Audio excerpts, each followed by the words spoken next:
Farmers Auto Salvage.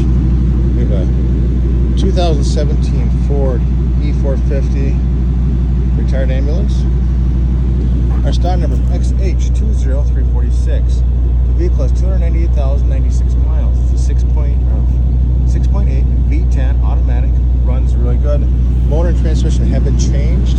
I do not know the miles on. They retired it. It's damaged left side. So we have a front bumper with the ambulance stuff on it. Grill with holes from the ambulance lights, plus some chrome peel. Headlights are nice.